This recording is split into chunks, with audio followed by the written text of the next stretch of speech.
আমাদের নবম দশম শ্রেণীর রেয়ামিল অধ্যায়ের মূল পাঠ্য বইয়ের 2 নং যে সৃজনশীল প্রশ্নটি আছে সেটি আজকে আমরা সমাধান করব।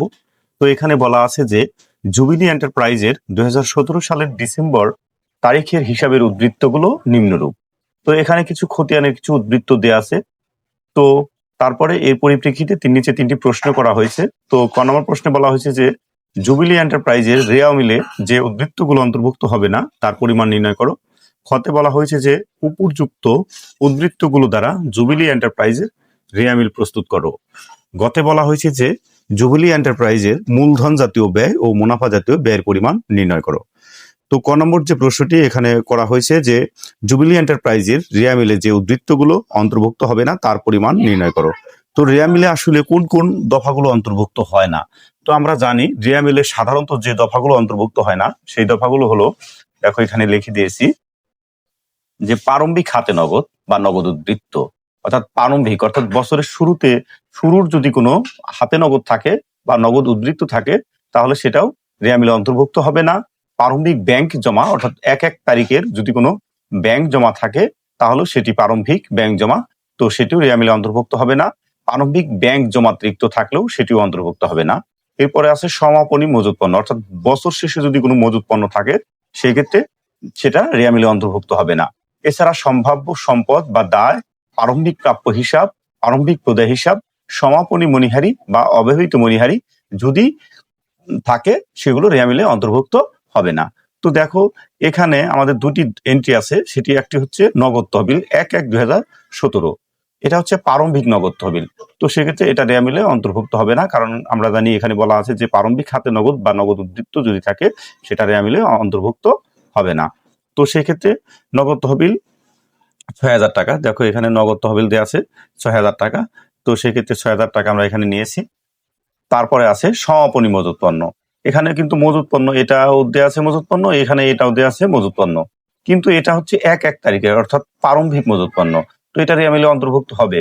আর সমাপনী মজুত পণ্য যেটা সেটা রেয়া মিলে অন্তর্ভুক্ত হয় না, যেহেতু এটা 31/12/2017 অর্থাৎ বছর শেষে, তো সুতরাং এটা হচ্ছে আমাদের সমাপনী মজুত পণ্য আর এটা হচ্ছে আমাদের প্রারম্ভিক মজুত পণ্য। তো সেক্ষেত্রে এই সমাপনী মজুত পণ্যটা রেয়া মিলে অন্তর্ভুক্ত হবে না। তো এখানে আছে 35,000 টাকা, তো এখানে 35,000 টাকা বসিয়েছি। তো 35,000 এবং 6,000 টাকা যোগ করলে আমাদের হবে 41,000 টাকা।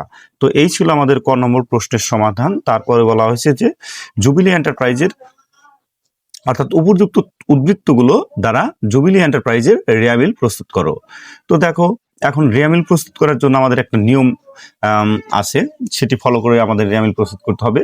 তো ডেবিট পাশে আসলে রেয়া মিলে তো টাকার অঙ্ক ঘর থাকে 2টা, তো সেক্ষেত্রে ডেবিট পাশে কোনগুলো বসবে এবং ক্রেডিট পাশে কোনগুলো বসবে। অর্থাৎ ডেবিট পাশে বসবে হচ্ছে সকল প্রকার সম্পদ, খরচ এবং উত্তোলন। রেয়া মিলে ডেবিট পাশে বসবে সকল প্রকার সম্পদ, ব্যয় বা খরচ এবং উত্তোলন, রেয়া মিলে ডেবিট পাশে বসবে। আর ক্রেডিট পাশে বসবে সকল প্রকার আয়, সকল প্রকার দায় ও মালিকানা সত্ত্ব। এই 3টি দফা আমাদের ক্রেডিট পাশে বসবে, আর এই 3টি দফা জাতীয় যে হিসাবগুলো সেগুলো আমাদের ডেবিট পাশে বসবে। তো তাহলে চলো আমরা রেয়া মিলটি প্রস্তুত করি। তো দেখো এখানে আমরা প্রস্তুত করেছি যে জুবিলি এন্টারপ্রাইজের রেয়া মিল 31শে ডিসেম্বর 2017 তারিখের জন্য। তো রেয়া মিলের যে নির্দিষ্ট যে ফরম্যাট আছে সেই ফরম্যাট অনুযায়ী আমরা এখানে সাজিয়েছি। তো দেখো এখানে শুরুতে আছে আমাদের হচ্ছে মূলধন, তো মূলধন হচ্ছে মালিকানা সত্ত্ব, তো এটা মালিকানা সত্ত্ব রেয়া মিলে ক্রেডিট পাশে বসে, তো এটা ক্রেডিট পাশে বসবে। তারপরে আছে দেখো, তারপর আমাদের কি আছে, তারপর আছে আসবাবপত্র ও সাজসজ্জা। তো আসবাবপত্র ও সাজসজ্জা এটা হচ্ছে আমাদের কি সম্পদ, তো সম্পদ হলে রেয়া মিলে ডেবিট পাশে বসে। আমরা জানি সম্পদ, ব্যয় এবং উত্তোলন এই 3টি হচ্ছে আমাদের ডেবিট। আর আয় দায় মালিকানা সত্ত্ব, আয় দায় মালিকানা সত্ত্ব এই 3 ধরনের হিসাব হচ্ছে আমাদের ক্রেডিট পাশে বসবে। তো সেক্ষেত্রে আসবাবপত্র ও সাজসজ্জা হচ্ছে সম্পদ, তো এটা রেয়া মিলে ডেবিট পাশে বসবে। তো দেখো এখানে আসবাবপত্র ও সাজসজ্জা আমরা রেয়া মিলে ডেবিট পাশে বসিয়েছি। তারপরে কি আছে দেখো, তারপরে হচ্ছে আমাদের আছে প্রাপ্য বিল। তো প্রাপ্য বিল হচ্ছে আমাদের সম্পদ, তো সেক্ষেত্রে সম্পদ হলে রেয়া মিলে ডেবিট পাশে বসবে। তো সেক্ষেত্রে এটা ডেবিট পাশে বসিয়েছি, দেখো প্রাপ্য বিল ডেবিট পাশে বসিয়েছি। আর প্রদায় বিল, প্রদায় বিল এটা হচ্ছে আমাদের কি দায়, তো দায় হচ্ছে আমাদের রেয়া মিলে ক্রেডিট পাশে বসবে। তো সেক্ষেত্রে আমরা এখানে ক্রেডিট পাশে বসিয়েছি 25,000 টাকা। তারপর হচ্ছে সাধারণ সঞ্চিতি। তো সাধারণ সঞ্চিতি হচ্ছে আয়। তো আর সকল প্রকার সঞ্চিতি হচ্ছে রেয়া মিলে ক্রেডিট পাশে বসে, শুধুমাত্র পাওনাদারের উপর বার্তা সঞ্চিতিটা আমাদের ডেবিট পাশে বসবে। ঠিক আছে? তো সেক্ষেত্রে সাধারণ সঞ্চিতি যেহেতু আমাদের আয়, তো সেক্ষেত্রে এটা রেয়া মিলে ক্রেডিট পাশে বসবে। তো এটা ক্রেডিট পাশে বসেছে। তো এরপরে আছে দেখো মজুত পণ্য 010117, অর্থাৎ এটা হচ্ছে আমাদের প্রারম্ভিক মজুত পণ্য। আর প্রারম্ভিক মজুত পণ্য রেয়া মিলে ডেবিট পাশে বসে, তো এইখানে 40,000 টাকা ডেবিট পাশে বসবে।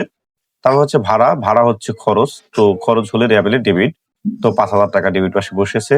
কুঋণ সঞ্চিতি, আমি শুরুতে বলেছি যে সকল প্রকার সঞ্চিতি রেয়া মিলে ক্রেডিট পাশে বসে, তো সেই ক্ষেত্রে এই 3,000 টাকা ক্রেডিট পাশে বসবে। আর শুধুমাত্র পাওনাদারের বার্তা সঞ্চিতি সেটা হচ্ছে ডেবিট, আর সকল সঞ্চিতি রেয়া মিলে ক্রেডিট। দালান কোঠা এটা হচ্ছে সম্পদ, আর সম্পদ রেয়া মিলে হচ্ছে ডেবিট পাশে বসে, তো সেক্ষেত্রে সম্পদ 45,000 টাকা, এটা রেয়া মিলে ডেবিট পাশে বসবে। তারপরে আছে হচ্ছে দেনাদার, দেনাদার হচ্ছে সম্পদ, তো সম্পদ এটা ডেবিট পাশে বসবে। পাওনাদার এটা হচ্ছে দায়, দায় হলে ক্রেডিট পাশে বসবে।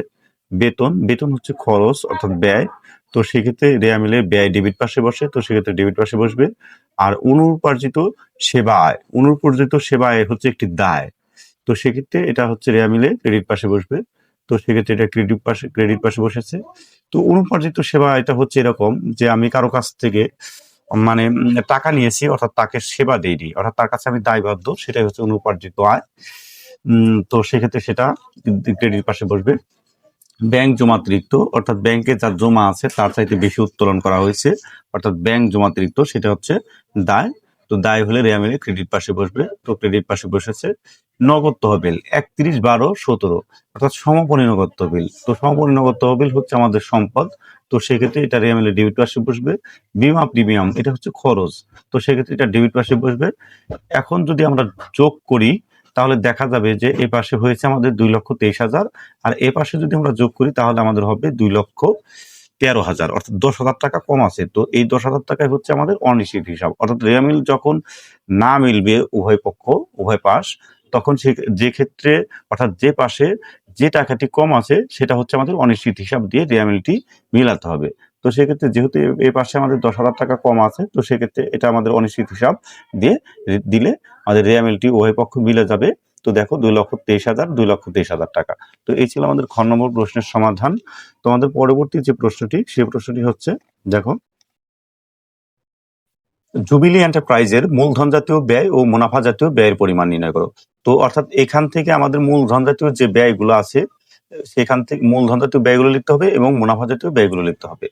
তো মূলধন জাতীয় ব্যয় হচ্ছে যে ব্যয়টা সাধারণত 1 বছরের যে ব্যয়টার ফলে 1 বছরের অধিক সময় সুবিধা পাওয়া যায়, অর্থাৎ যে ব্যয়ের টাকার অঙ্কটা সাধারণত বড় ধরনের হয়ে থাকে সেটাই হচ্ছে মূলধন জাতীয় ব্যয়। আর মুনাফা জাতীয় ব্যয় হচ্ছে যে ব্যয়গুলো আসলে বছরে একাধিকবার ঘটে এবং যার সুবিধা আসলে স্বল্প মেয়াদী, তো সেগুলি হচ্ছে মুনাফা জাতীয় ব্যয়।